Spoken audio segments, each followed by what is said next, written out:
Pues ya tuvieron lugar las elecciones en la Ciudad de México y ya elegimos a 60 de los 100 constituyentes. Hoy hablaremos con Olga González y con Avila Delgado de qué pasó y de qué sigue de cara a la Constitución de la Ciudad de México. Acompáñenos aquí en Observatorio.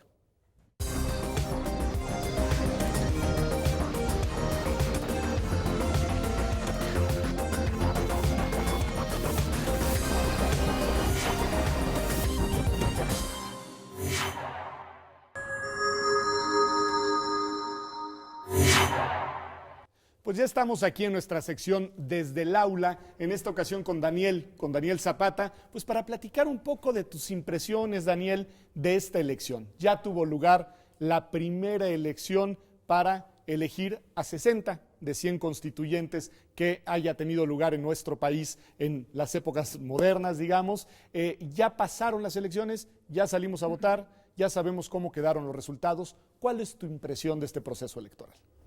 Bueno, mi impresión es que a la ciudadanía poco le importó este proceso electoral, aunque fue difundido por las autoridades como un evento excepcional en la historia moderna del país. Creo que a los ciudadanos no les importó, aunque las otras elecciones ordinarias han tenido mayor participación que esta, que era una extraordinaria, una celebridad. Una pausa y analicemos las dos cosas. Desde tu punto de vista, ¿por qué a la ciudadanía no le interesó?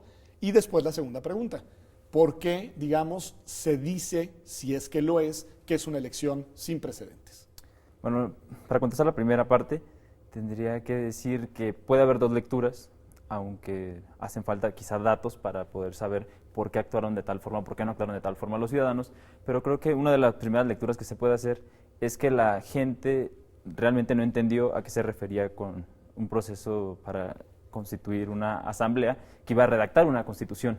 Entonces, tal vez no se entendió que abarcaba la definición de un constituyente para la Ciudad de México y por eso no acudieron a las urnas. ¿Tú dirías que es una elección para algo demasiado abstracto, demasiado complejo, claro, demasiado lejano a la ciudadanía? Sí, quizá en el sector académico se pudo haber manejado como un evento sin precedentes en la historia moderna, como ya mencioné, pero para la ciudadanía representaba un evento más y quizá de menor importancia porque no se enfocaban en las propuestas, sino que se enfocaban en el evento en sí, es decir, vamos a elegir a la asamblea constituyente, y eso quizá no resultó atractivo. Otra lectura puede ser que las personas sí comprendieron, o quizá las dos no comprendieron, y también es esta postura, que al ser el 40 curules ya por designación, quizá eso se vio como una muestra de poca democracia, y desde ahí se fomentó que no hubiera participación democrática. Las lecturas son dos posibles en esta primera parte. Una, que el desinterés se debió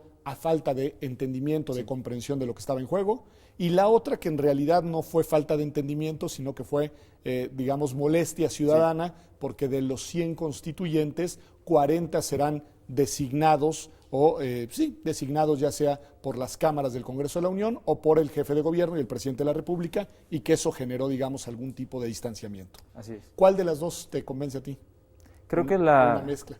Creo que una mezcla. Creo que dentro del sector informado de la ciudadanía, la designación de 40 representantes de los partidos políticos, bueno, que son 14 del Senado, 14 diputados, 6 del presidente y 6 del jefe de gobierno. Creo que en ese sector informado sí influyó mucho la designación. En el sector que no comprendió, creo que esa fue la... Siempre.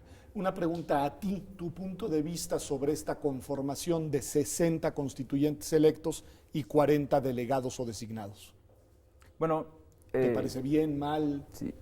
Lo mencionó el consejero presidente del INE en este programa hace algunos días, que en procesos constituyentes hay diversos tipos de fórmulas para conformar la Asamblea Constituyente, y una de esas es la que se vivió en la Ciudad de México. No es algo nuevo. Sin embargo, yo creo que no se vivió un proceso verdaderamente democrático o plenamente democrático, porque lo que se jugó fue los intereses políticos más que intereses ciudadanos para la Constitución. Ok, una pregunta. ¿Sí es una elección sin precedentes y es importante o no es importante desde tu punto de vista? Esa pregunta que dejamos en el aire hace algunos minutos. Sí, creo que es importante, pero tampoco tiene la relevancia que se le dio. Porque si bien es una constitución, podemos ver que es una constitución local, es decir, ni siquiera tiene el nivel de una ley federal. no era el gran tema para discutir a nivel nacional. Lo que sucede es que, como es la capital y vivimos en un país de facto centralista, pues el tema dio mucho de qué hablar.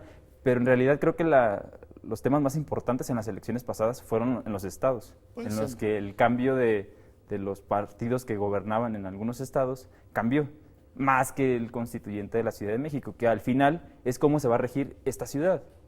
Ahora, Daniel, nos siguen gustando los cargos ejecutivos a los mexicanos, ¿verdad? Porque cuando hay elecciones para elegir gobernador o presidente, se genera un revuelo que no se genera cuando se elige a un órgano de representación colegiado, como en este caso una asamblea constituyente. ¿Cuál es tu punto de vista de esta, digamos, particularidad, no sé si solo de México, pero al menos de México?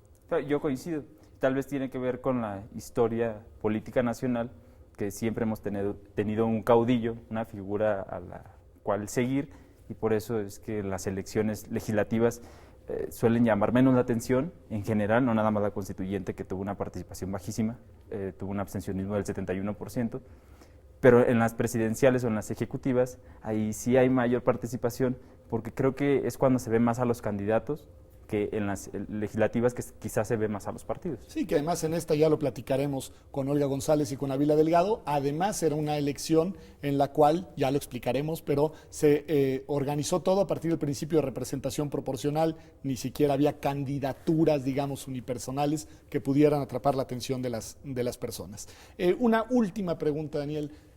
¿Sigue ahora pues el proceso de trabajo de la constituyente? Ya se le eligió, es un órgano colegiado, es un órgano que tiene una misión específica, temporalmente acotada, en el cual además sus integrantes no percibirán remuneración económica alguna, en fin, tu opinión de lo que sigue, es decir, ¿te da o no te da curiosidad, te llama o no te llama la atención el trabajo que tiene a su cargo esta constituyente, que es ahora sí el de redactar a partir de septiembre la nueva Constitución de la Ciudad de México? Llama la atención porque va a redactar en artículos el marco político de la Ciudad de México, que es una de las ciudades más importantes del país, claro.